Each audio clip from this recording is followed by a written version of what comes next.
Okey, di mana apa benda yang telah kita bincangkan. Macam yang kita sempat tengok minggu lepas, kita belajar pasal berapa perkara, Cik Sherry? 2, betul. Liana Nasuha, ingat lagi berapa benda yang kita belajar bab ni? Ada 2. Okey, jadi nombor 1 yang kita bincangkan, ikut topik dia bang. Okey, nombor 1 yang kita bincangkan, kita dah tengok pasal apa. Kita nak tengok pasal apa yang dipanggil sebagai ancaman komunis ataupun PKM. Dan juga perkara yang kedua kita bincangkan dalam bab ni, ialah kita nak cerita pasal apa? Darurat. Okey, jadi dia 2 benda.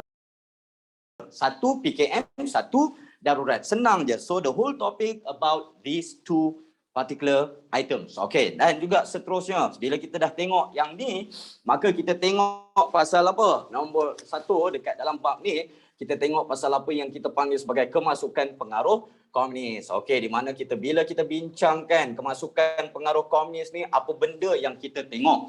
Okey, di mana antaranya dekat dalam kemasukan pengaruh komunis yang telah kita bincangkan dekat dalam sebelum-sebelum ni, ini bahagian yang pertama. Okey, jadi ada dapat apa ramai sangat yang tanya, Allah sir, kenapa tak tunjuk, tak share dengan kami kan? Okey, so jadi inilah dia yang kalau kita lihat seorang jejaka yang kamu pernah kenal tak? Kenal tak dia ni siapa? Yang ni merupakan bapa komunis dunia. Sharifah.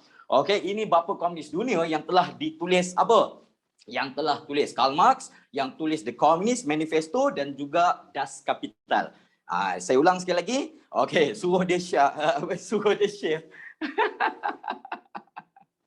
Okey, jadi I don't think kalau kamu suruh dia share, dia nak share kot. Pasal pada waktu ni, okey, ini merupakan dia punya hit lah pada zaman tu kan. Alright.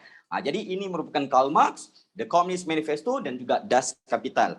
Okey, dia ni merupakan seorang Jerman jangan tak tahu semua orang ramai juga yang ingat dia ni merupakan Russian. Dia bukan Russian, dia merupakan seorang apa? Okey, dia merupakan seorang Jerman. Tapi kemudiannya dia lari, baru dia pergi Rusia menjadi bapa komunis dunia.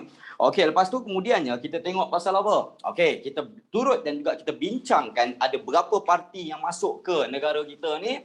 Okey, di mana kalau kamu lihat yang minggu lepas kita tengok dia ada 2 Nombor 1 yang masuk dari China, lepas tu kemudiannya satu lagi yang masuk dari Indonesia. Okey, jadi yang masuk dari China ini merupakan parti Kuomintang.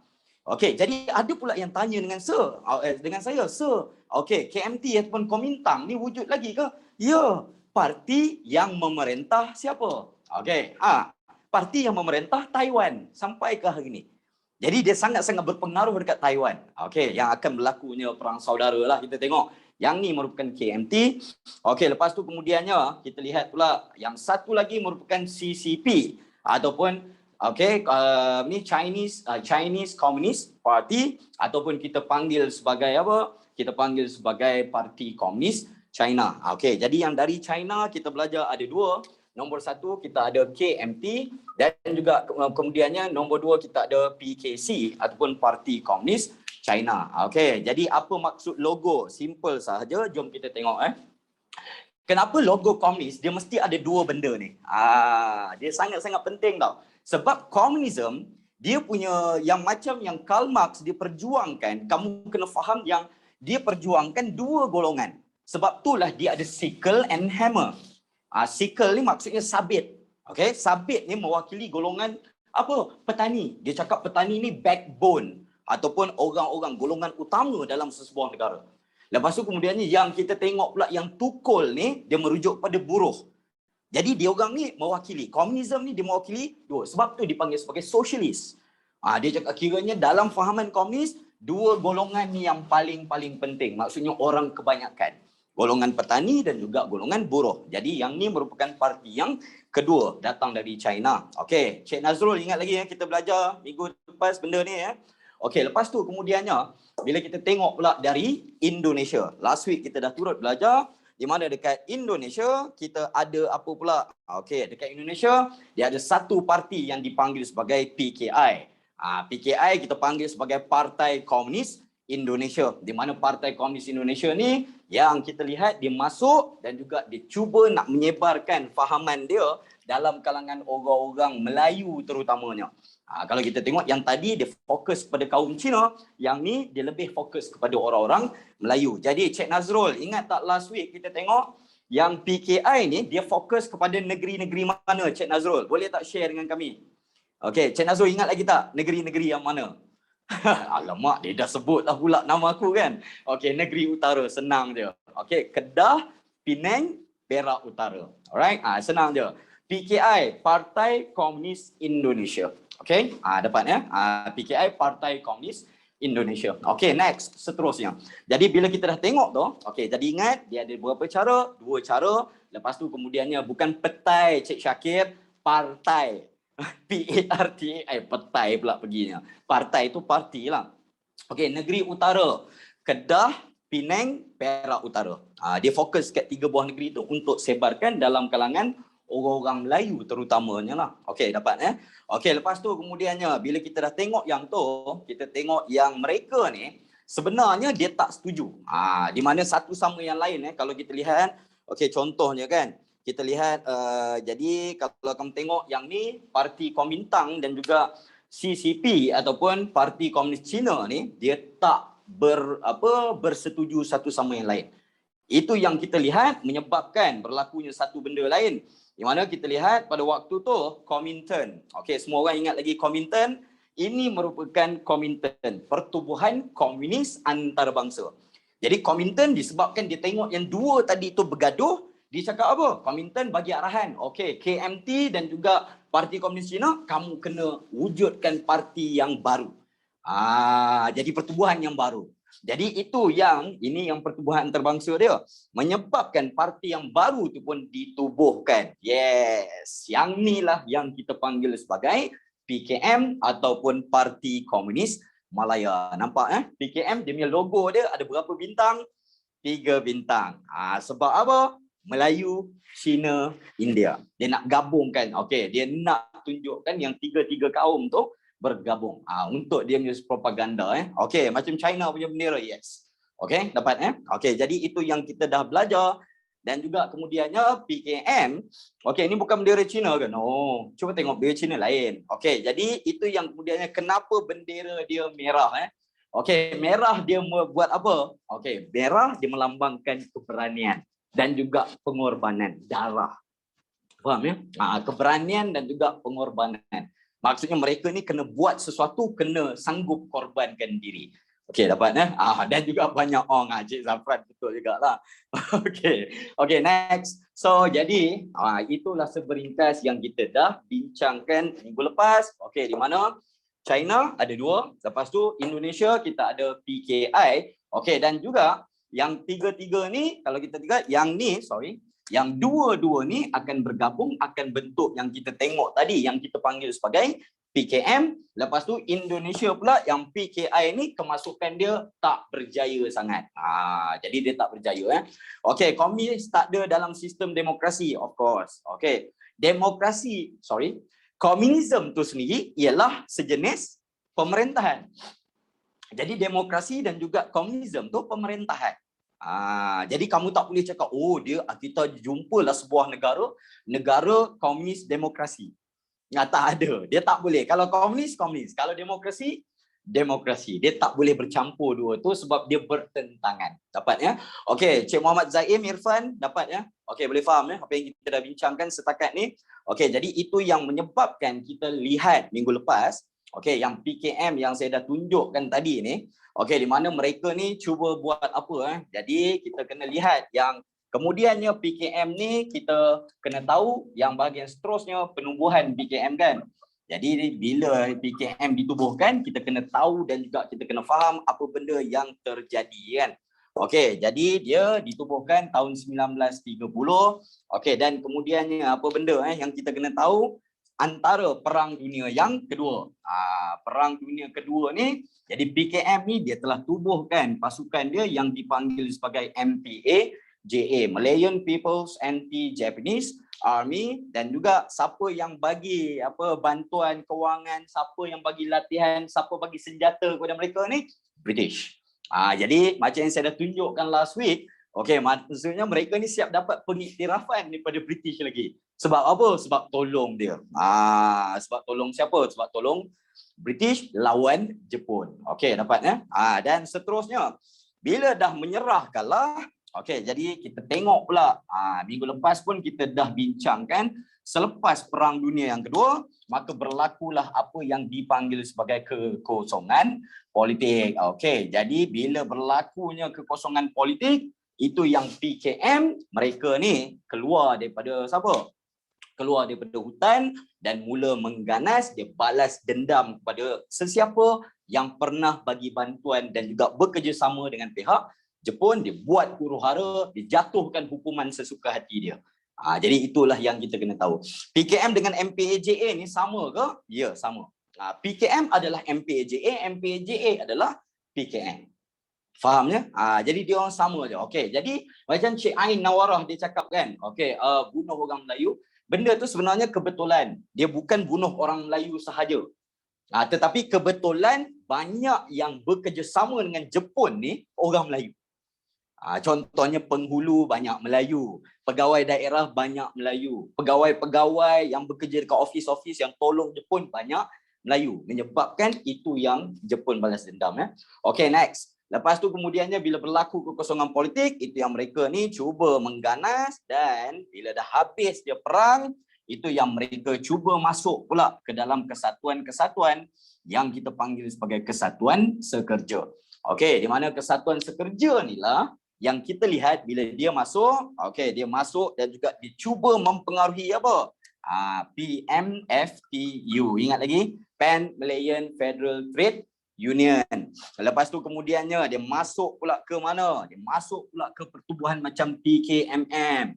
Okey, yang kita dah belajar sebelum ni, betul tak? Lepas tu kemudiannya dia masuk pula ke dalam MDU, Malayan Democratic Union, dan juga dia masuk ke dalam putera AMCJA. Itu yang menyebabkan British tak nak dengar cadangan mereka dalam perlembagaan rakyat.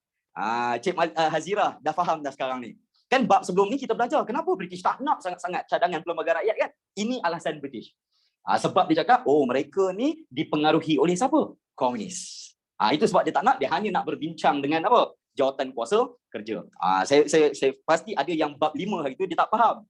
Betul tak? Tapi bila tengok dekat sini, oh baru dia faham. Maksudnya dia ada kaitan bab 6 ni dengan bab 5. Kenapa British tak setuju dengan mereka dekat dalam bab 5, okey? Okey, next. Jadi itu yang menyebabkan pada tahun 1948 itu yang British buat apa? Jadi tahun 1948 yang kita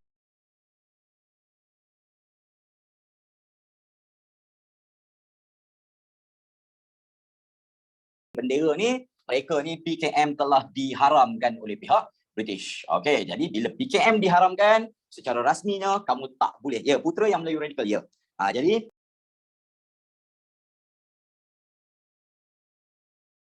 PKM diharamkan, maka tahun yang sama bermulalah apa yang dipanggil sebagai darurat. Okey, dapat Okey, so Cik Zafran dapat ya? Dapat? Cik Fatin Insyirah dapat? Okay, so ladies and gentlemen, this is where we stopped last week. Boleh kita teruskan ya? Jadi pada siapa yang terlepas minggu lepas, inilah yang kita dah belajar last week. Okay, jadi ada yang nak screenshot ke?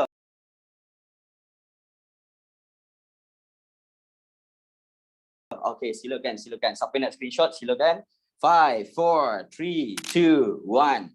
Okay, dapat Okay, saya nak tanya sikit lah. Saya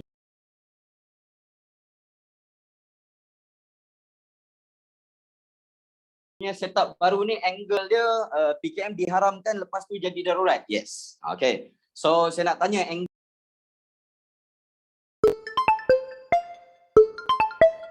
Inilah yang kita dah belajar last week. Okay, jadi ada yang nak screenshot ke? Okay, silakan. Siapa yang nak screenshot, silakan. 5, 4, 3, 2, 1. Okay, dapat Okay, saya nak tanya sikit lah. Saya punya setup baru ni, angle dia PKM diharamkan, lepas tu jadi darurat. Yes. Okay. So, saya nak tanya angle apa semua okay ke dengan kamu?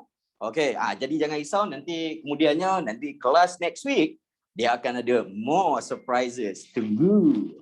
Nanti ada pula yang DM saya, "Sir, apa ni? Sayang form 2, sayang form 3. Kami ni macam mana?" Sabar, bertenang YB. Kamu marah orang dekat apa? Dewan Rakyat, kamu pun sama je.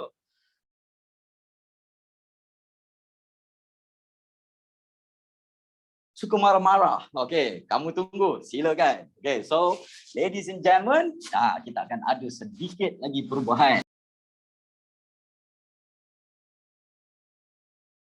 Jadi teruskan bersama-sama dengan kami. Okey, jangan lari ke mana-mana. Okey, next. Seterusnya, jom kita sambung bahagian yang lebih seronok lah. Bab ni agak panjang dan juga bab ni bagi saya sangat-sangat menarik lah. Okey, so kita habis 6.1. Jom kita tengok 6.2. Okey, di mana dekat dalam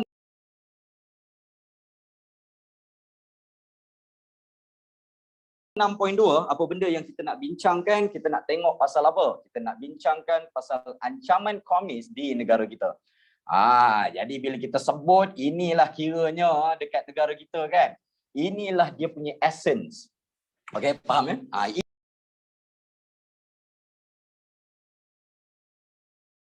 Inilah intipati yang kita nak belajar dekat dalam bab ni. Okey, maksudnya apa benda yang kita dah belajar yang sebelum ni kan, apa yang kita akan belajar, ini dia punya essence. Okey, jadi kita kena faham yang persidangan Kongres Belia, jadi kalau kamu tengok dia ada persidangan Kongres Belia sedunia tau, Belia Asia sedunia yang berlangsung dekat India. Okey, di mana dianjurkan oleh Pertubuhan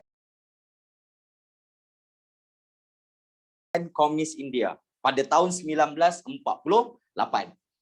Jadi adanya apa Okey, kamu kena ingat dan senang je. Okey, di mana dia ada satu persidangan yang dipanggil sebagai Persidangan Komunis India. Okey, di mana persidangan komunis dekat India pada tahun 1948. Okey, jadi bila berlakunya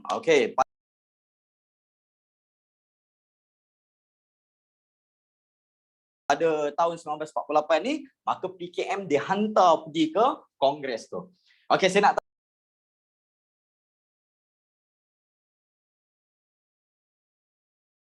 tanya sikitlah semua orang, sekarang ni ada lagi tak persidangan komunis macam ni? Ada lagi tak persidangan? Dah tak ada dah. Dulu ada. Kamu perasan tak, pada zaman ni kan, orang cuba nak macam-macam. Ada yang cuba nak jadi komunis. Kongres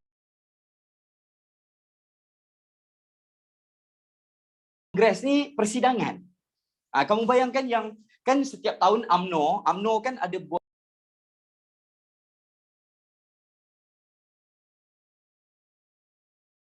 apa nama Persidangan Agung UMNO, PAU. Imagine yang komunis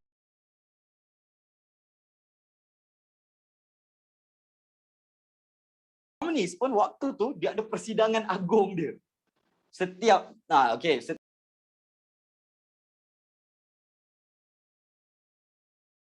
setiap beberapa tahun dia buat. Perhimpunan haram ke? Cik Zaim, bukan haram, halalan thayyiban. Okey, dia bukan haram, halalan thayyiban. Okey, maksudnya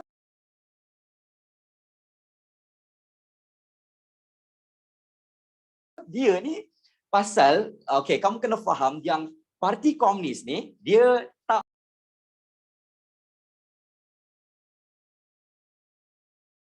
haram dekat semua tempat tau. Ada negara yang benarkan kamu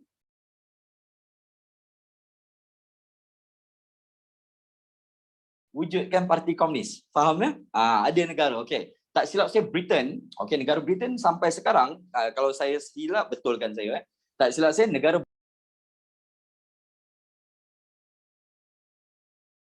Britain sampai sekarang kalau kamu join parti komunis Britain pun tak ada masalah. Dia bukan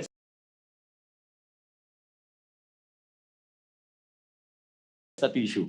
Alright, dapat jadi dibenarkan kamu join sosialis. Jadi itu yang menyebabkan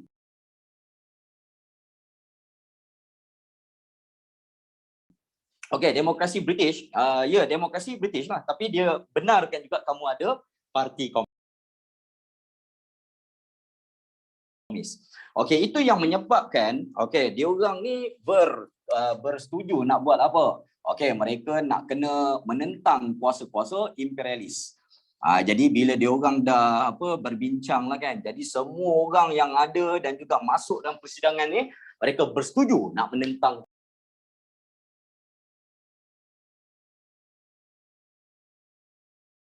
kuasa imperialis. Okey, jadi nak menghalau penjajah-penjajah lah. Okey. Jadi itu yang kemudiannya nak menentang kuasa imperialis ni menyebabkan yang semua yang join ni semuanya okey mula nak angkat senjata.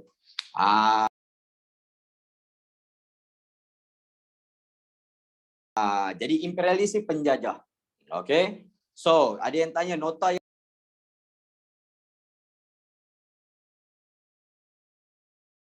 yang saya bagi itu dah padat ke je. Nota tu semua ikut apa yang ada dalam textbook. Faham semua yang ada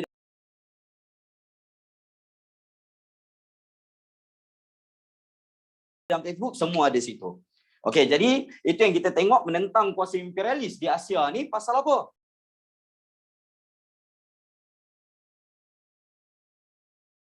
Negara-negara yang pergi ke dalam persidangan ni banyak negara yang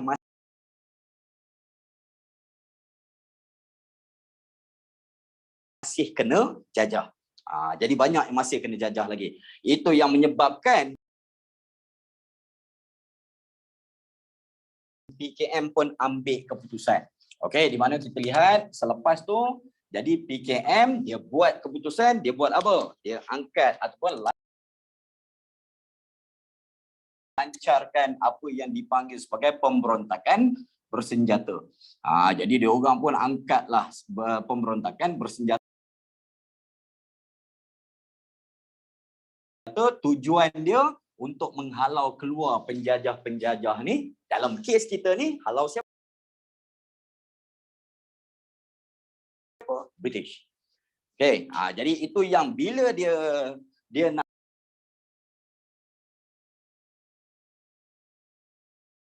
lancarkan pemberontakan ni, apa tujuan dia? Jadi mereka ni bertujuan untuk apa? Tubuhkan apa yang kita panggil sebagai Republik Komunis Malaya. Jadi dia nak wujudkan Republik Komunis Malaya, maksudnya nak buat sebuah negara republik tapi komunis. Okey, jadi katakanlah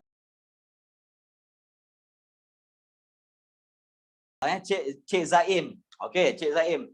Kalau kamulah British, kamu suka tak negara jajahan kamu nak ditukarkan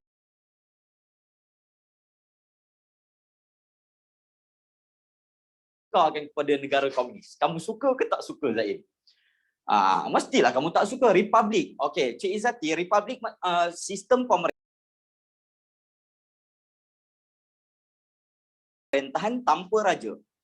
Republik ialah sistem pemerintahan tanpa raja. Itu aja. Contoh Amerika. Very good, Cik Kalish. Contohnya Amerika. Jadi Republik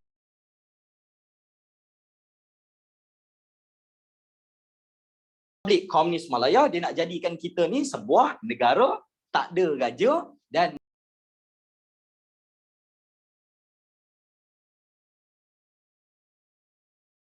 mengamalkan sistem pemerintahan apa?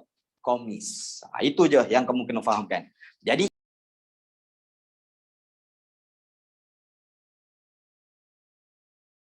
itu yang menyebabkan bila lancarkan perjuangan bersenjata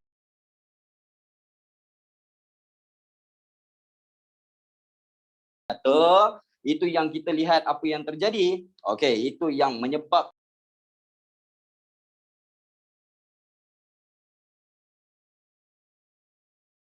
bermulanya apa yang dipanggil sebagai darurat.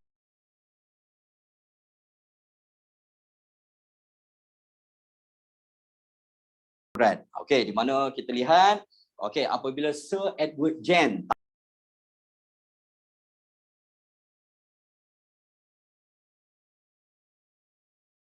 tahun 1948. Ni Okey, jadi jangan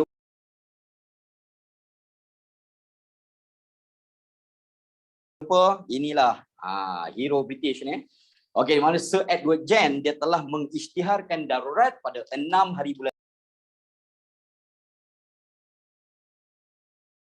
Jun tahun 1948.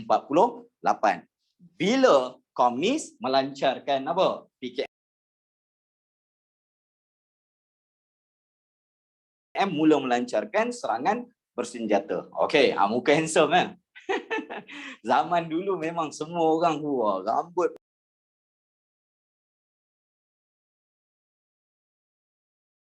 mesti minyak banyak kan. Misai kontot dia. Zaman ni tengah hit. Misai kontot memang hit. Zaman ni kalau kamu perasan mana ada orang botak? Betul tak? Kiranya kalau kamu zaman ni kalau kamu botak tu satu penghinaan. Tapi zaman sekarang ramai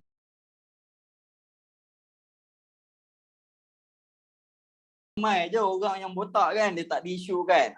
Especially yang ajar sejarah. Okey, kiranya ajar sejarah je mesti botak.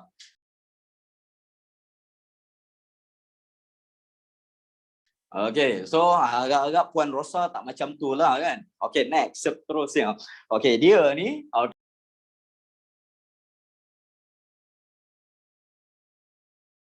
merupakan kita punya pesuruh jaya tinggi British, dia isytiharkan darurat. Okey, jadi itu yang kita kena faham. Edward Jenner buat tu, dia ada kena-mengena dengan apa? Tindakan PKM yang lancarkan pemberontakan bersenjata. Jadi itu yang menyebabkan dia telah isytiharkan darurat. Okey, jadi ini keratan akhbar. Kalau kita lihat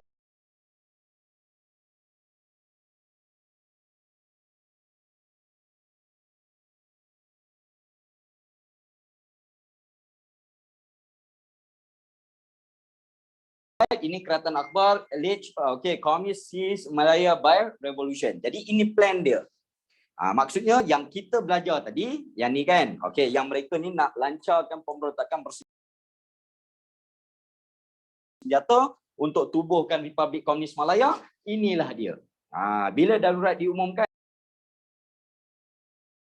6 Jun tahun 1948.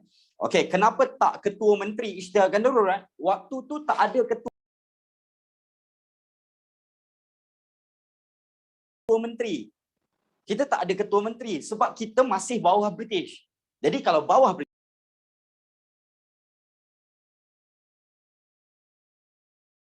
British mesti pesuruh jaya tinggilah, maksudnya British yang kena umumkan.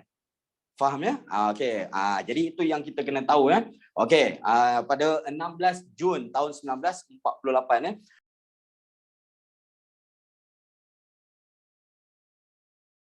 Okey, so kejap ya. Untuk pengetahuan kamu, dia punya pengisytiharan 6 Jun. Yang pembunuhan tu berlaku 16 Jun.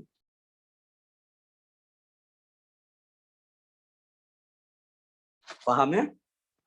Maksudnya 10 hari lepas isytihar darurat, sebab isytihar darurat dia tak start dengan satu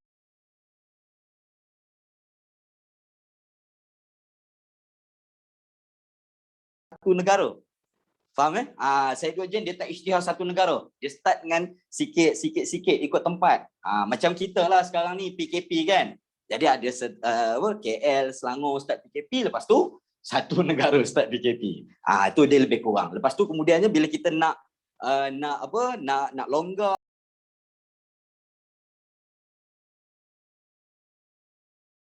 kan pun kita longgarkan, adakah kita longgar serentak semua sekarang ni?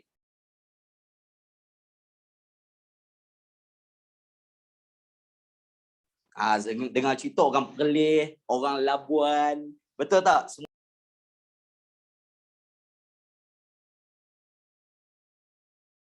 dah chillax lah, boleh pergi kedai makan, betul?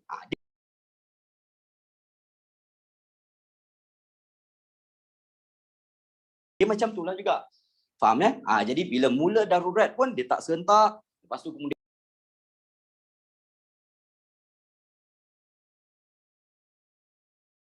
bila habis darurat pun sama juga, dia sikit ya.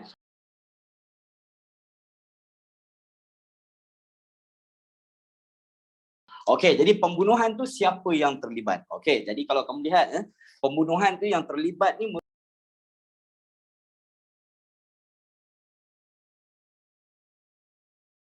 merupakan pegawai-pegawai British. Maksudnya, pegawai-pegawai British pula, pengurus ladang British.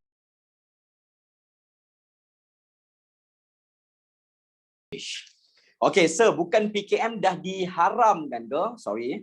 Bukan PKM dah diharamkan, kenapa dia nak angkat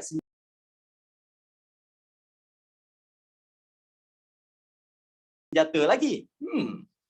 Sebab dia diharamkanlah dia nak angkat senjata. Faham tak? Okey.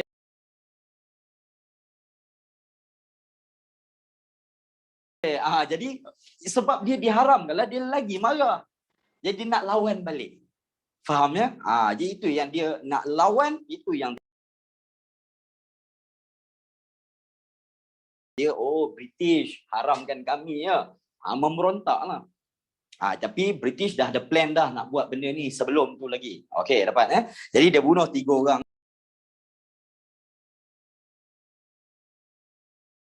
Dekat mana? Okey, dekat Sungai Siput, Perak. Okey, jadi dia bermulanya dengan apa? Pengisytiharan darurat Okey, bila kita lihat pengisytiharan darurat, okey, soalan dia tak akan tanya tarikh, jangan risau.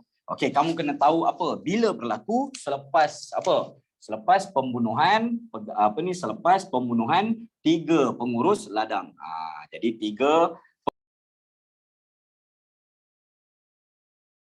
pengurus ladang British. Okey, di mana kamu nak tahu tak satu benda yang tak menarik? Kamu nak tahu tak fakta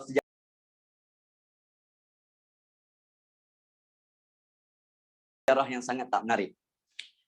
Okey, yang menyakitkan hati. Nak dengar tak? Ready? Okey, Cik Nur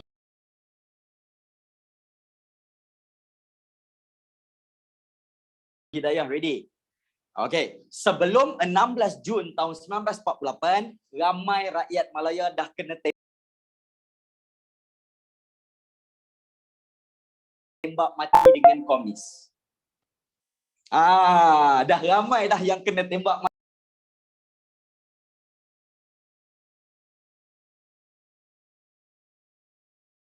mati dengan komis. Tapi nyawa dia orang agaknya British kan, nyawa dia orang tak berharga pun, whatever. Macam tu kau bayang kan. Tapi bila 3 orang pengurus ladang, ini tidak boleh. Ini tidak boleh. Darah British harus dibalas dengan darah. Faham tak? Kamu nampak tak sikap penjajah kepada kita? Bila orang Melayu, kaum Cina, kaum India, rakyat Malaya yang dia jajah kena bunuh dengan PKM, they don't care, they didn't care.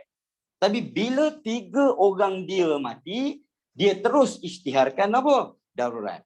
Jadi katakanlah Cik Amira dapat soalan kan, apakah nilai nasionalisme yang boleh kita belajar daripada pengisytiharan darurat? Jadi apa yang kamu kena jawab? Amira, kamu kena jawab yang British ni sebagai penjajah dia mementingkan diri, pilih kasih, dapat jadi itu yang dia tak buat benda untuk kita, dia buat untuk dia. Okey, next. Cuba kamu cari, ada tak yang mati sebelum ni? Ada. Tapi British tak kisah pun. Okey, next. Itu yang menyebabkan dia, dia mulakan dengan undang-undang darurat, dia start dengan mana? Start dengan Ipoh, lepas tu kemudiannya start dengan Sungai Siput, Johor, lepas tu Muar, Keluang. Okey, lepas tu kemudiannya seluruh negeri Perak. Lepas tu dia start dengan seluruh negeri Perak. Ingat tu je. Okey, lepas tu kemudian lepas Perak, Muar, Keluang, negeri mana? Come on. Muar, Keluang, negeri mana? Johor. So dia start dengan berapa buah negeri? 2. Dia start dengan Perak, dia start dengan Johor. Alright. Okey, jadi itu je yang kamu kena fahamkan. Imperialis ni, Encik Muhammad Hakim, imperialis ni penjajah. Imperialism, penjajahan. So, kenapa British pilih kasih? Apa istimewa 3 orang tu?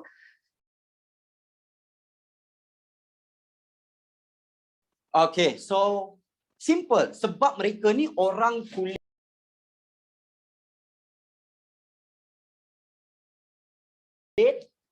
putih. Yang mati tu, yang sebelum tu bukan bangsa dia. Okey, jadi kalau kamu tengok kan, katakanlah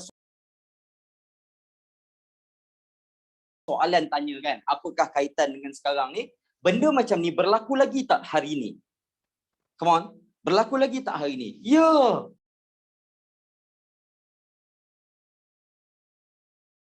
Macam di Amerika syarikat, kalau kamu tengok Encik Hafizah kan. Okey, bila ada orang yang kulit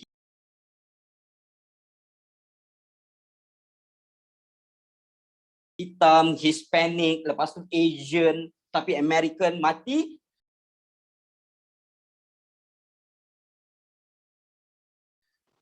Okey, memang tak ambil kisah. Betul atau tidak? Tapi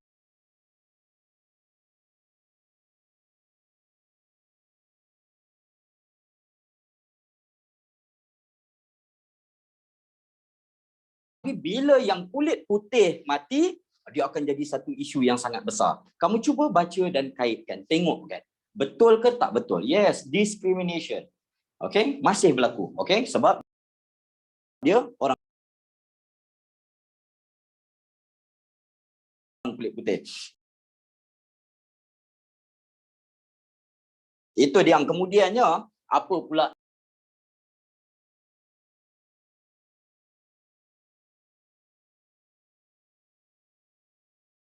yang kita belajar, kita kena tahu pula apa yang dipanggil sebagai tindakan-tindakan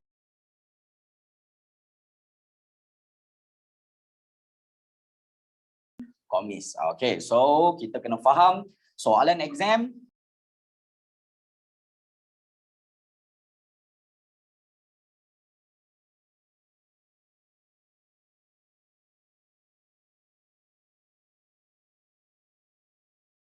tindakan komis ni dia akan tanya banyak pasal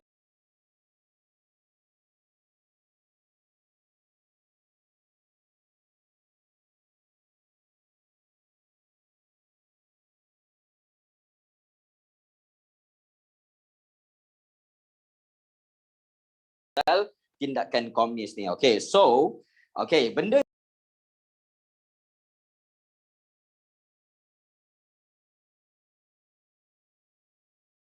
yang utama yang saya nak share dengan anda, saya nak ajar kamu cara yang paling senang kamu nak faham ya. Okey, Cik Hafizah Hazira. Kamu nak tahu simple je. Okey, komunis ni dia buat apa? Dia mesti berkaitan dengan siapa?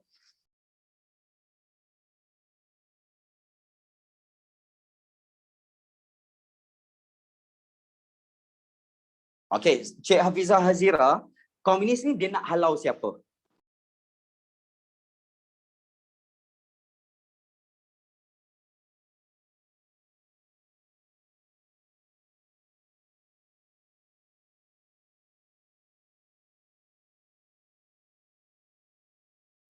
Cuba, dia nak halau siapa?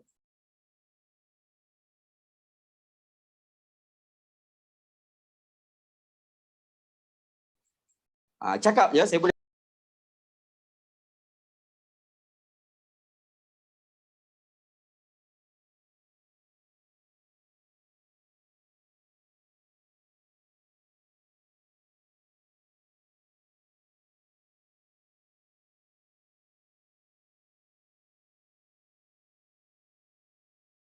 baca lip kamu. Okey, so British. Jadi bila dia nak halau British, jadi dia start dengan benda kiranya orang putih kata soft underbelly.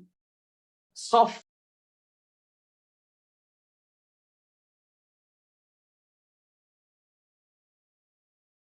point, soft spot.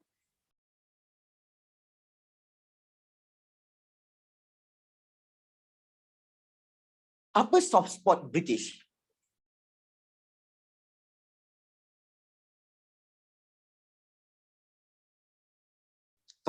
Come on, fikir, come on. Aisyah, apa soft spot British? Apa yang British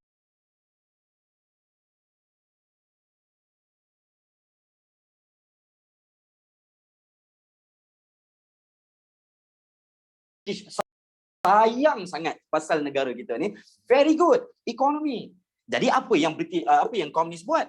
Jadi perkara pertama yang dia buat, dia lumpuhkan kita punya ekonomi. Jadi sebenarnya untuk pengetahuan anda, dia lumpuhkan ekonomi tu bagi PKM, dia lumpuhkan ekonomi siapa? British. Tapi malangnya, siapa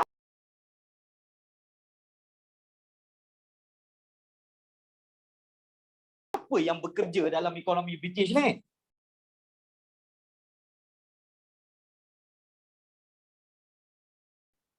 Siapa yang toreh getah? Orang Melayu, kaum Cina,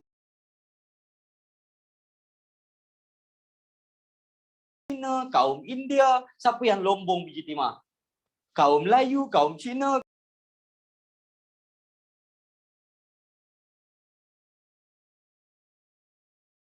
kaum India. Faham tak? Jadi bila kena serang, siapa yang mati? Bukan British. Kita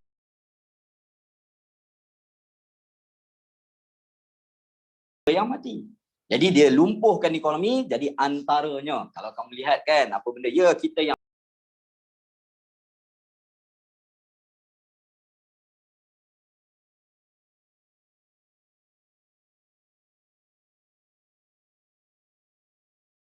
mati.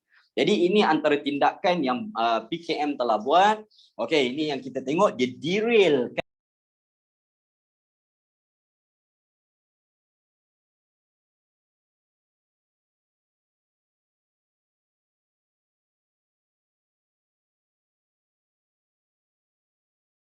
kan apa? Landasan kereta api. Maksudnya dia apa ni? Dia cabut rel kereta api tu, dia cabut supaya sabotage, supaya kereta api ni tergelincir. Jadi Cik Haris pula mungkin tertanya, pasal apa dia nak sabotage kereta api? Simple saja, kereta api angkat apa? Biji timah, angkat getah, dan juga pemilik kereta api dan juga syarikat kereta api ini siapa punya? British punya. Tapi malangnya yang duduk dalam tu bukan British. Orang kita. Yang bekerja pun orang kita. Jadi itu yang kita lihat ya, tindakan British ni. Okey, jadi dia memang banyak. Dia memang favorite. Okey, jadi bukan apa yang kalau kamu tengok kan kereta api ni, kenapa dia banyak serang kereta api, saya pun kaji balik kan. Sebab apa? Kereta api ni kan banyak lalu dekat kawasan hutan-hutan. Jadi bila mereka nak sabotage, cabut rail tu, senang buat kerja kot. Jadi pasal dia tak semua landasan lalu dalam bandar kan. Kalau dalam bandar, takkanlah kamu nak kopik kan tengah-tengah laluan dekat bandar tu kan, kamu pergi kopik rail tu orang nampak. Tapi kalau dekat dalam hutan, orang tak nampak. Jadi sebab itulah pasal saya sejak kecil saya duk tertanya-tanya kenapa gambar ni semua dalam hutan. Dia tak ada yang ada rumah-rumah kan. Tak ada. Sebab dia akan masuk tempat yang orang tak ada. Bijak. Komunis bijak. Lepas tu kemudiannya dia buat apa? Di mana ada pula orang-orang yang telah dimusnahkan. Kalau kita lihat, yang ni merupakan rumah-rumah pekerja ladang. Jadi dia bakar rumah-rumah pekerja ladang ni. Jadi kenapa komunis tak bunuh je British, terus tak payah lumpuhkan ekonomi? Kamu kena faham, nak bunuh British bukannya ramai dekat negara kita. Betul tak? British bukannya seramai itu dan juga nak bunuh bukan senang. Mana dia orang dapat senjata ni? British yang bagi. Kan kita dah belajar last week, British yang bagi waktu Perang Dunia yang kedua, tapi dia tak pulangkan balik. So tadi ingat nombor 1, dia serang apa? Landasan kereta api. Just ingat macam tu je lah. Itu yang saya bagi tahu dengan kamu fahamkan. Apa yang dia buat landasan kereta api. Lepas tu kemudiannya ladang-ladang getah dia musnahkan, dia bakar rumah-rumah pekerja ni. Sebab apa? Dia cakap, kalau pekerja mati pun salah pekerja. Kamu dengar Komunis cakap kalau pekerja mati pun dekat dalam ni terbakar, salah pekerja.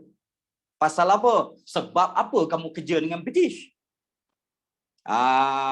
Dapatnya kiranya British dulu ni kawan ke? Ya. Next. Lepas tu kemudiannya apa benda? Dia pergi juga serang ni. Lepas tu kemudiannya ini benda yang sangat-sangat penting, tindakan komunis ya. Mereka takik pokok-pokok getah. Tahu takik kan? Jadi dia takik. Kenapa? Pokok getah kamu tak boleh takik sebab kalau kamu takik dia tak akan keluarkan susu, dia akan merosakkan. Pada siapa yang duduk dekat kebun ke ladang getah mesti faham benda ni. Kamu nak toreh getah pun kamu cuma boleh buang lapisan kulit sikit sahaja. Ini dia takik, dia terus rosakkan pokok macam ni. Sebab apa? Pokok ni British punya. Ladang ni British punya. Dan juga malangnya takik. T-A-K-I-K. Takik ni lah maksudnya kap. Okey, takik. Okey, dapat.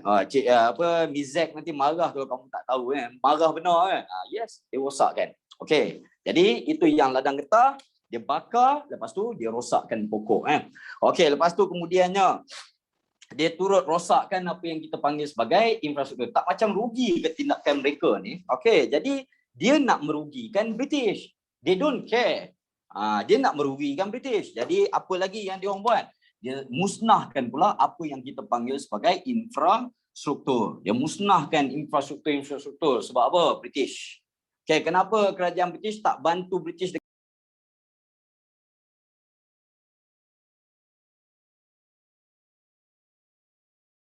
untuk lawan komunis?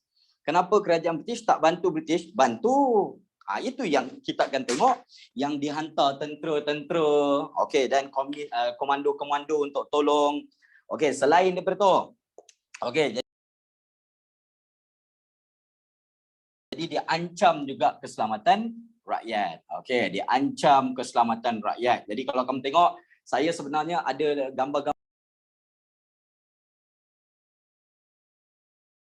yang tak sesuai nak ditunjukkan dalam kelas. Minta maaf Okey. Sebab gambar-gambar pada waktu tu tak ada yang dia pixelate ataupun dia blur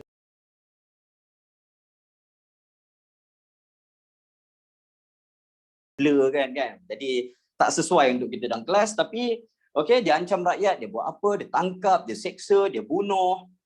Jadi itu yang kita tengok, dia mengancam rakyat. Sebab apa? Sebab kenapa kamu sokong British? Okey, lepas tu kemudiannya kita tengok pula, dia ancam pula siapa? Dia ancam pula pasukan keselamatan. Itu tindakan dia. Okey, jadi pasukan keselamatan ni siapa? Tentera lah. Okey, tentera. Lepas tu kemudiannya polis, yang kita dah belajar, polis hutan terutamanya kan. Okey, so dia ancam pasukan keselamatan.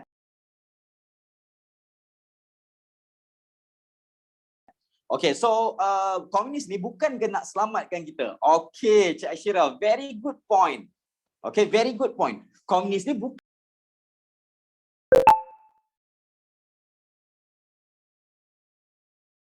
ke nak selamatkan kita. Itulah yang kita persoalkan.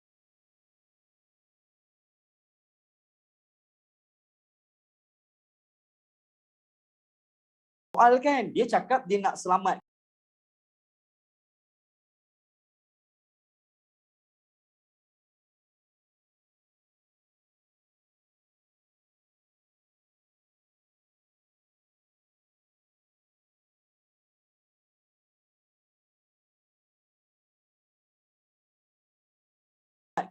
Kita. Tapi dekat dalam perjuangan komunis, kamu kena faham keganasan untuk capai matlamat dibolehkan.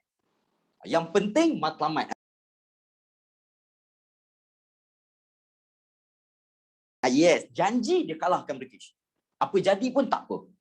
Okey, jadi untuk yang lumpuhkan ekonomi ni, kamu masukkan satu, ancam pasukan keselamatan. Okey, saya nak satu benda yang sangat-sangat penting kamu kena faham Okey, pada peringkat awal, komunis lagi teruk daripada Jepun. Ya, lebih kurang macam itulah. Okey, pada peringkat awal, bila pertempuran pasukan keselamatan dengan komunis ni berlaku, kamu rasa siapa yang banyak menang? Kamu rasa siapa yang banyak menang? Siapa yang banyak berjaya? Komunis. Okey, kena ingat tu. Pasal apa Okey, simple je. Sebab komunis ni dia ada pengalaman lawan Jepun sewaktu 41 sampai 1945. Jadi taktik dia orang ni dah solid. Whereby British dan juga kita, rakyat Malaya ni baru nak lawan dengan komunis, kita baru nak tahu taktik dia macam mana. Komunis orang British ke? Cik Alia, komunis no. Orang Melayu, kaum Cina, kaum India, orang tempatan lah komunis. Komunis ni orang kita. Okey, dapat ya? Sultan tak buat apa-apa tindakan ke bila ramai kena tindas dengan komunis? Apa yang Sultan boleh buat pun? Jadi cuma boleh merayu komunis jangan mengganas. Adakah komunis akan dengar? Kita tahu yang fahaman komunis dia tak suka raja. Betul tak? Jadi do you think they will listen to our sultan? No way. Okay, dapat. Dan sultan tak ada kuasa, betul lah. Okay, so itu yang kita maksudkan dengan dia punya kegiatan dan juga tindakan dia. Okay, jadi ada satu benda yang saya nak tunjukkan pada anda. Kalau yang kamu tengok kan, contohnya benda yang paling penting ni, pada buku teks pada siapa yang ada buku teks, sila boleh buka page 151. Pada buku teks tu, jadi dia ada benda-benda macam ni saya nak tunjukkan pada anda.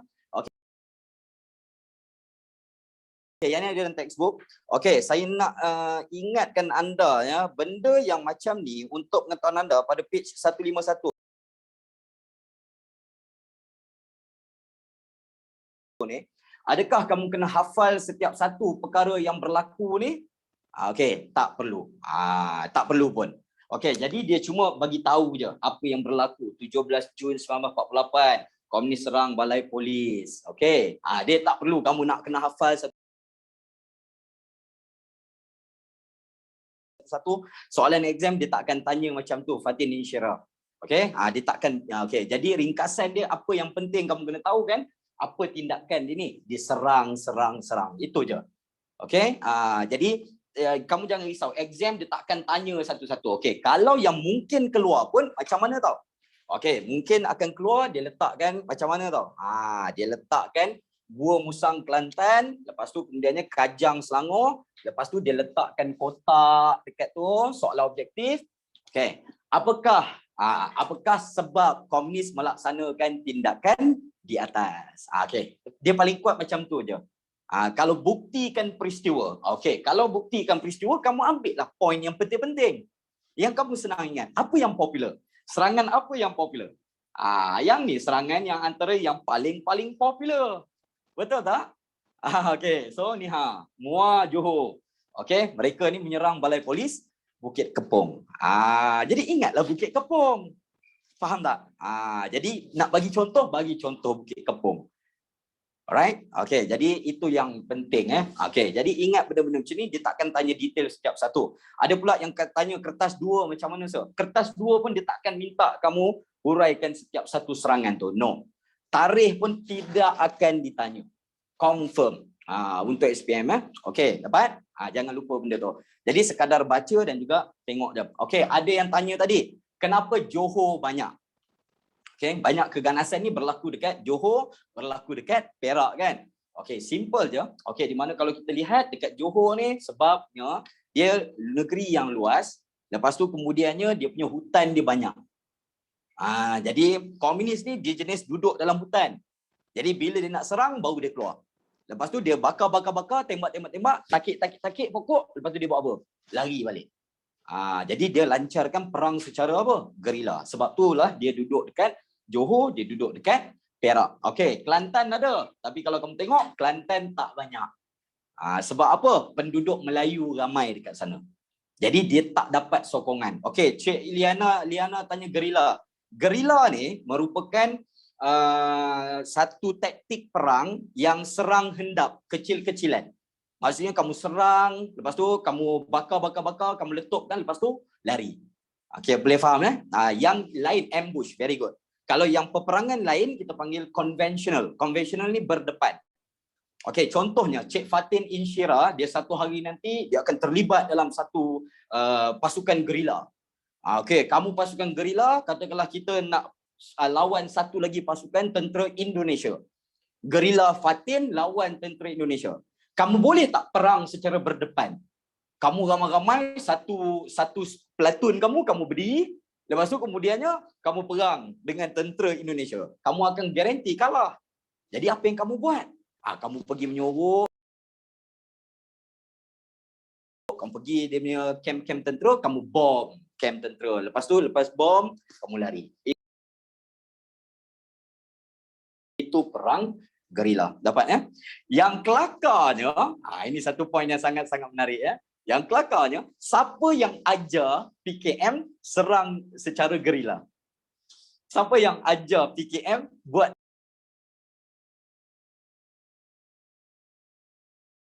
taktik serangan gerila? British. Jadi dia serang cikgu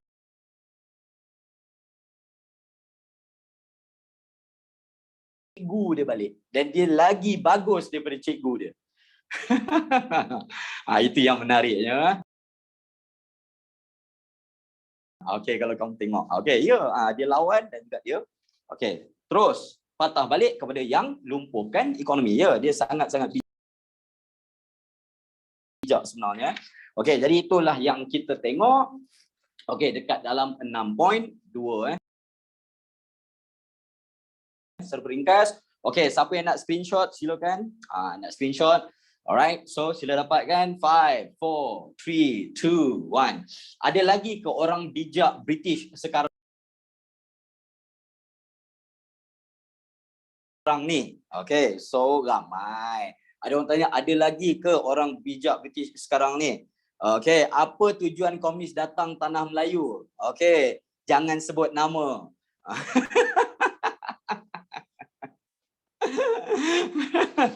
Okey, saya suka sebut nama, kamu tak suka kan? Okey, sorry lah. Saya rasa macam sebut nama itu macam mesra sikit kan. Okey, silakan. Okey, so menjawab soalan yang pertama. Kenapa PKM komunis datang ke negara kita? Sebab dia simple je, nak meluaskan dia punya pengaruh dia. Dan juga dalam kes kita ni, Sobana jangan lupa dia nak tubuhkan apa yang kita panggil sebagai Republik Komunis Malaya. Alright, okay. Jadi mungkin ada juga yang ada yang tanya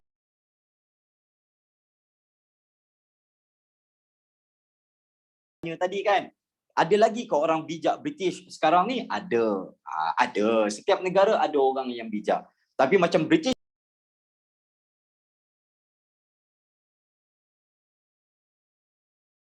apa yang saya tengok sekarang ni, majoriti orang bijak pandai Britain bukan orang kulit putih. Cuba kamu tengok balik. Tokoh-tokoh yang hebat-hebat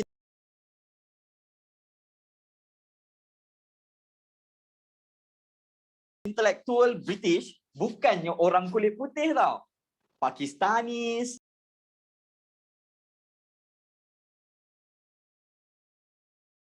Indians, Chinese, tapi rakyat British. Cuba kamu tengok balik, banyak pakar-pakar dia orang. Pasal apa? Saya rasa dia orang ni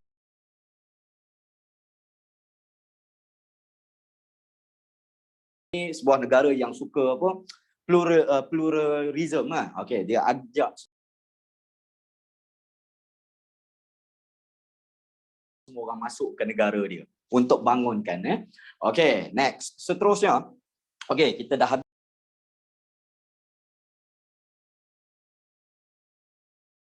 habis yang ni, jom kita tengok 6.3. Boleh ya?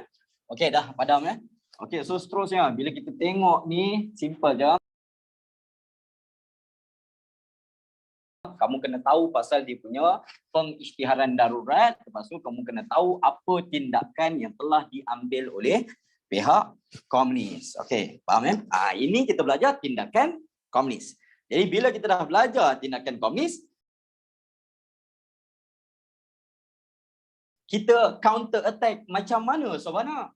Jadi itu yang pula kemudiannya kita tengok pula 6.3. Jadi usaha-usaha kita untuk menangani komunis. Jadi bila dah ada isu yang komunis ni, jadi kita kena cari macam mana nak counter attack komunisme. Okey, jadi ini merupakan satu benda yang bagi saya sangat menarik tau. Okey, ini kamu kena belajar daripada British. British bijak sebenarnya Cik Nur Aisyah. Sekejap. Okey, jadi nombor 1, apa yang British buat? Okey, British telah buat apa yang kita panggil sebagai penguatkuasaan undang-undang. Jadi British dia buat penguatkuasaan undang-undang. Okey, jadi apa undang-undang yang British perkenalkan? Dia menguatkuasakan undang-undang darurat. Okey, saya ulang sekali lagi, menguatkuasakan undang-undang darurat. Okey, jadi dekat dalam penguatkuasaan undang-undang darurat ni, apa benda yang pihak British buat? Okey, dia ada pelbagai perkara-perkara yang utama. Okey, jadi kalau dalam buku teks kamu boleh rujuk juga dalam buku teks. Bagi saya yang cara buku teks terangkan benda ni agak bagus. Okey, contohnya dekat dalam penguatkuasaan undang-undang dia laksanakan apa yang kita panggil sebagai undang-undang darurat ni. Okey, benda ni banyak yang masih dipraktikkan sampai ke hari ini. Okey, semua orang tahu kan yang kita baru habis proklamasi darurat, betul kan?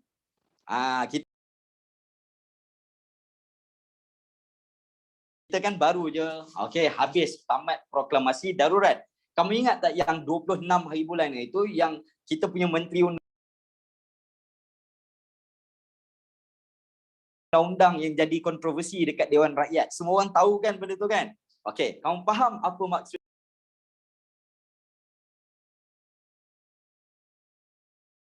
dia? Apa yang berlaku tu?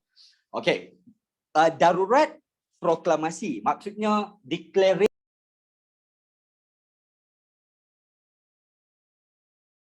of darurat. Tapi sepanjang tempoh darurat kita ada ordinan darurat. Jadi sebenarnya yang ni kita belajar ni ordinan darurat. Maksudnya undang-undang darurat. Darurat tu satu tempoh.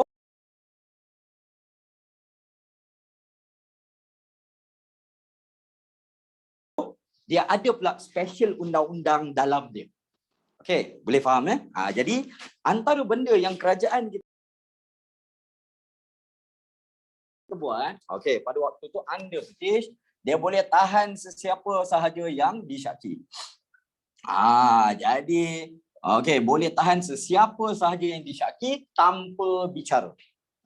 Maksudnya tanpa sebarang bicara, kamu tak boleh ambil lawyer. Sebab macam sekarang ni kalau kerajaan kamu tangkap contohnya disyaki komunis lah.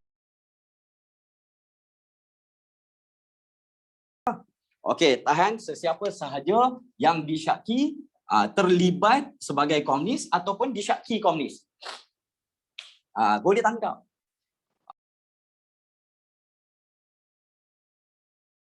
Jadi isu dia apa tau? Okey, di mana kalau kamu tengok dekat sini, katakanlah Nurul Arfa, bukan nama sebenar. Nurul Arfa dia tak suka dengan dia punya jiran. Jiran ni tiap hari kucing ni datang pipi dekat rumah aku. Contohnya kan, dia marah dengan jiran dia. Okey, jadi Nurul Arfa pergi report dekat polis yang dia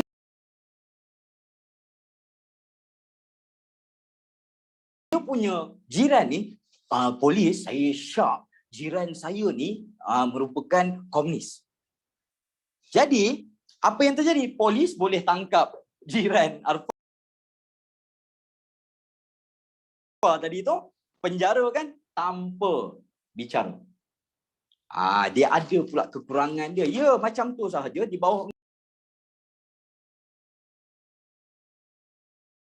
undang-undang darurat. Faham tak? Dia tak buat investigation. Dia buatlah investigation.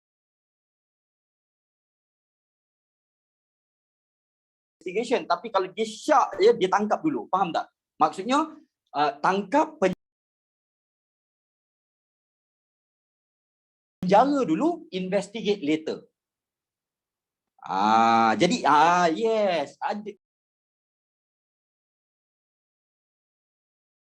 Itu yang adanya isu-isu yang mana dengki dan juga sebagainya, ada juga yang terjadi. Orang kena tuduh sebegitu je.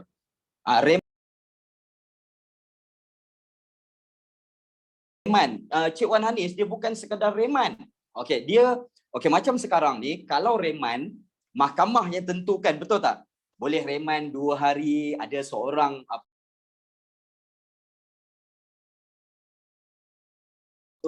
apa ni, seorang suspek direman 4 hari. Cik Sobana pernah baca kan benda tu kan. Ini bayangkan, ini reman tanpa tempoh. Maksudnya, okey, kalau 2 tahun, 2 tahun lah dia duduk dalam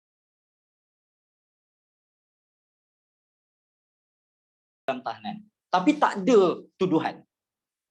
Jadi ada pula yang tak bagusnya ni. Okey, ada yang British akan salah gunakan benda ni untuk tangkap semua yang radikal. Ingat tak? Putera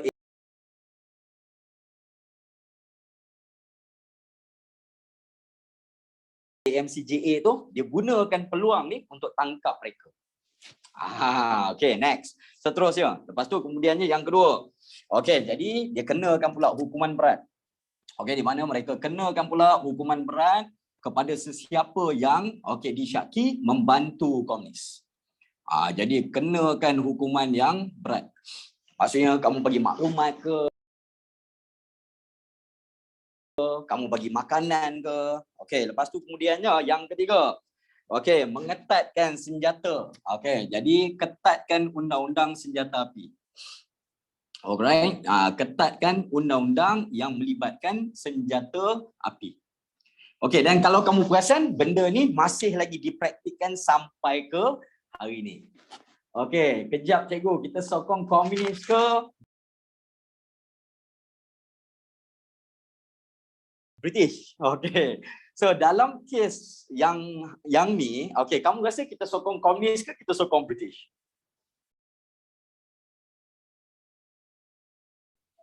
Jadi of course lah kita sokong siapa? Kita sokong British. Faham ya? Sebab komunis ni mengganas. Jadi dia macam ni lah.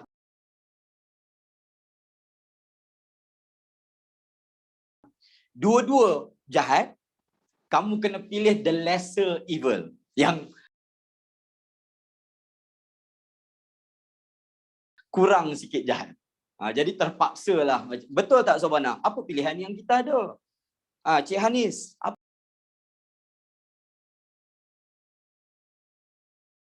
apa pilihan yang kita ada? Kita tak ada pilihan. Alright? Okay. Dua-dua sama je. Cuma satu kurang kejam,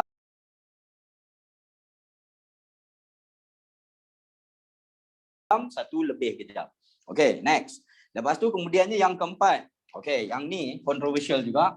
Okay, dia boleh, kerajaan British boleh menggeledah rumah-rumah kediaman. Okay, di mana geledah rumah-rumah kediaman yang kalau kamu tengok pada waktu ni, okay, dia buat geledah tanpa warrant. Kamu tahu kan, nak geledah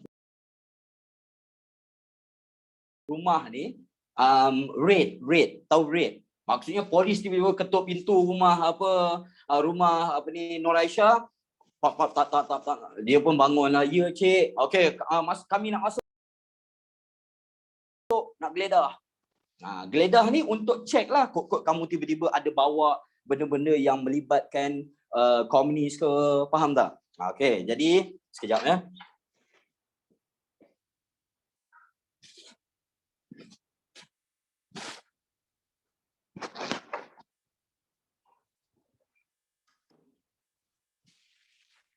Contohnya tiba-tiba kan, okey, geledah punya geledah, jumpa topi macam ni dekat dalam rumah kamu.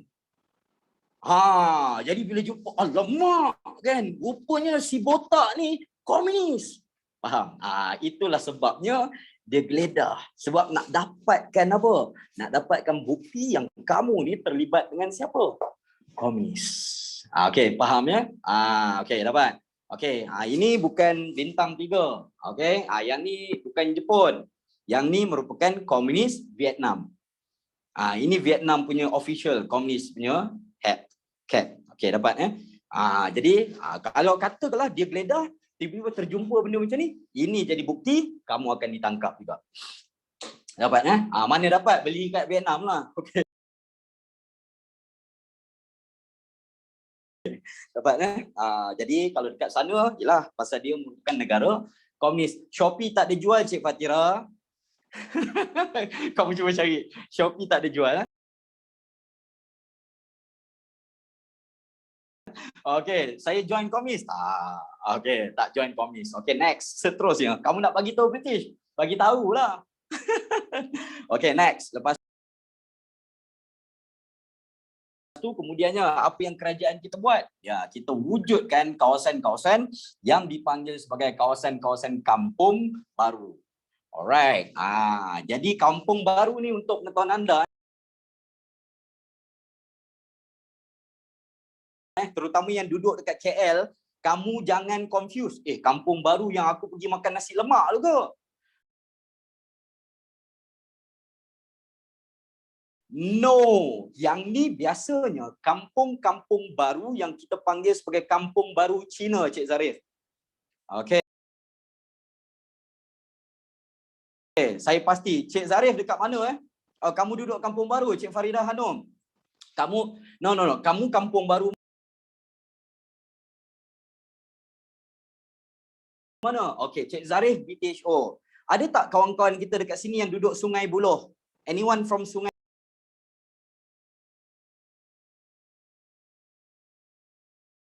Buloh? Sungai Buloh. Ada Sungai Buloh? Tak ada. Okey, jadi kalau kamu tengok contohnya kalau dekat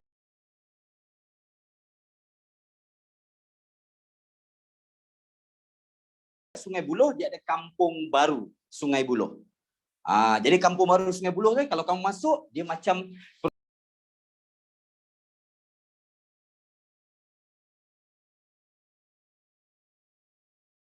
perumahan macam rumah teres dah sekarang ni. Kalau kamu tengok perkataan kampung baru, maksudnya dibina zaman darurat. Sebab dia punya penduduk tu ramai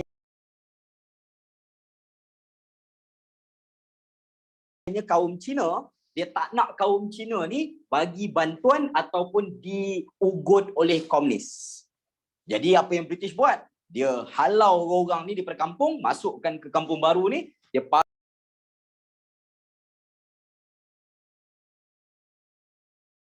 kawasan kampung baru tu supaya British boleh kontrol mereka. Okey, dapat lepas tu kemudiannya dia menempatkan penduduk balik, dan sebagainya. Dan juga kemudian yang kelima.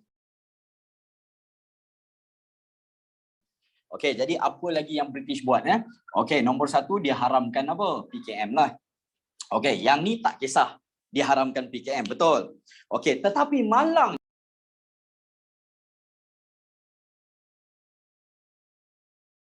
diambil kesempatan. Apa kesempatan yang diambil? Dia letak kaum Cina dekat kampung baru sebab nak selamatkan kaum Cina ke? Ya. Apa pros and cons?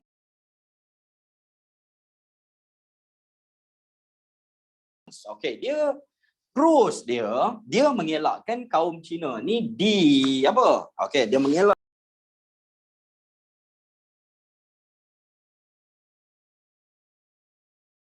kaum Cina ni diugut oleh komunis. Dia punya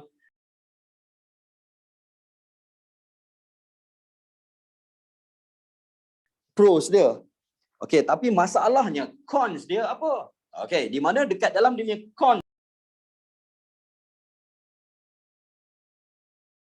dia, kamu kena faham yang mereka ni dihalau keluar daripada kampung dia. Dia kena halau keluar, lepas tu dia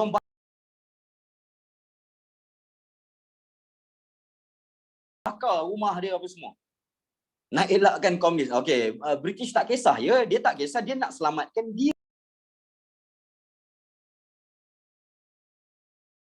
sebenarnya. Kenapa dia tak selamatkan orang Melayu sekali? Orang Melayu jarang diugut oleh komunis. Faham dia jarang diugut oleh komunis. Dia sebenarnya dia lebih kepada kaum Cina. Kenapa? Sebab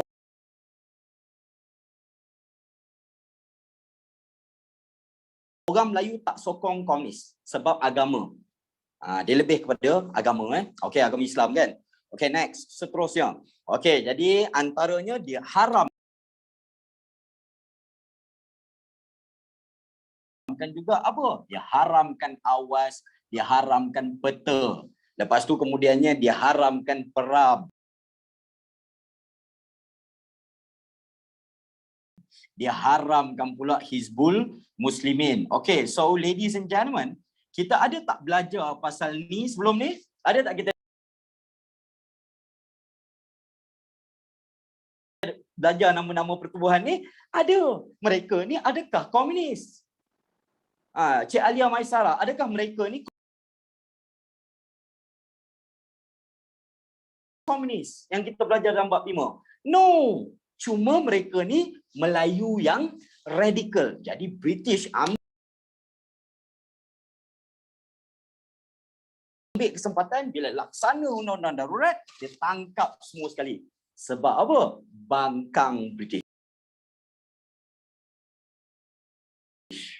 Dia ambil kesempatan. So itu dia punya negative side dia. Faham ya? Okey, dan seterusnya yang terakhir. Okey, nombor 6. Jadi dia ambil kesempatan, dah haram kan ni, dia menangkap pula pemimpin-pemimpin yang radikal. Okey, jadi ambil kesempatan, dia tangkap dan juga dia penjarakan pemimpin-pemimpin yang radikal. Antaranya kita dah tahu kan. Okey, yang dalam bab 5, contohnya kita belajar adanya Ahmad Bustamam. Okey, Ahmad Bustamam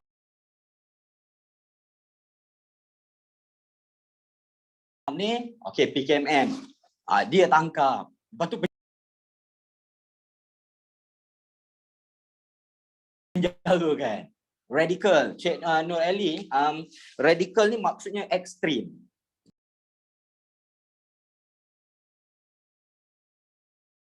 Okey, ekstrim. Okey, tak apa ke pakai, tak ada masalah dekat Malaysia kamu pakai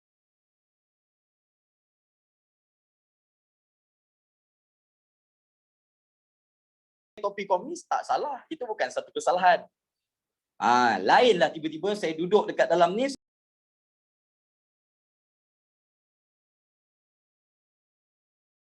saya tunjukkan kamu The Communist Manifesto, pelajar-pelajar, ini merupakan buku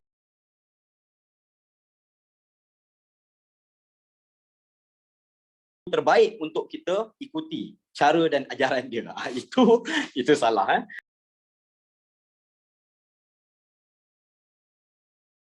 Okey, dapat. Okey, jadi kemudiannya kita tengok British tak bunuh. Dia cuma nak penjarakan Ishaq Haji Muhammad. Ini siapa? Penulis. Sebab apa? Kritik British. Jadi dia tangkap dia. Pak Sako, very good. Lepas tu kita ada pula Abu Bakar Bakir. Ini semua orang-orang atas ni. Okey, dan juga yang wanita pun ada juga. Kalau kita tengok Khatijah Siddiq. Jadi mereka tangkap dan juga mereka simpan. Kiranya macam British, dia ambil kesempatan.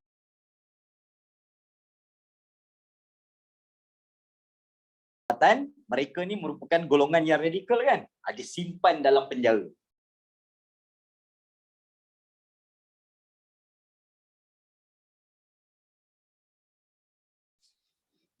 Dia gunakan apa? Undang-undang darurat ni untuk halang. Okay, so kamu nampak tak? British, dia buat benda baik. Tapi dalam dia buat benda baik tu, dia ambil kesempatan buat benda yang tak baik. Dia tak kena bunuh, mereka ni kena penjara.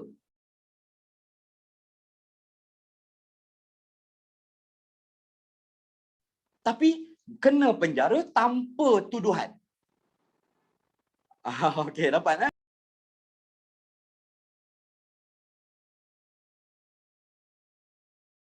dia tak ada. Bila kamu tanya Ahmad Bustamam contohnya, British, saya kena penjara sebab apa?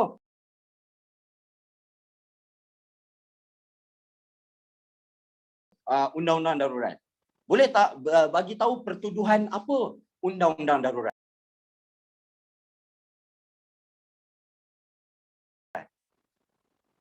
Faham tak? Jadi sambil menyelam minum air. Yes. Jadi dia sebenarnya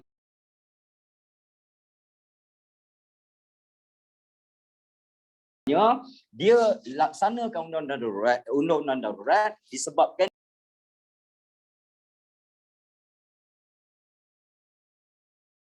dia serampang dua mata, to kill two birds with a stone.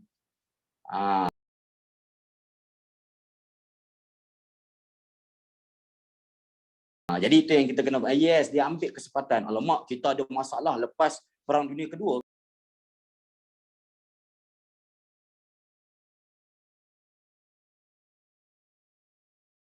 Kita ada masalah dengan apa? Dengan apa, nationalist ni kan. Jadi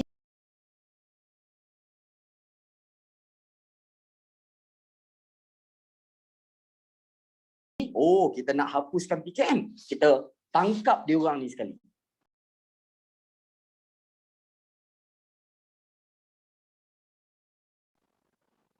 Tengoklah, itulah dia Cik Nazrul, British yang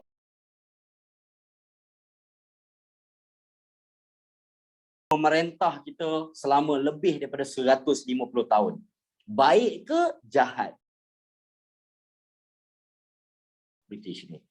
158 tahun. Dapatnya. Jadi itulah dia seberingkas benda-benda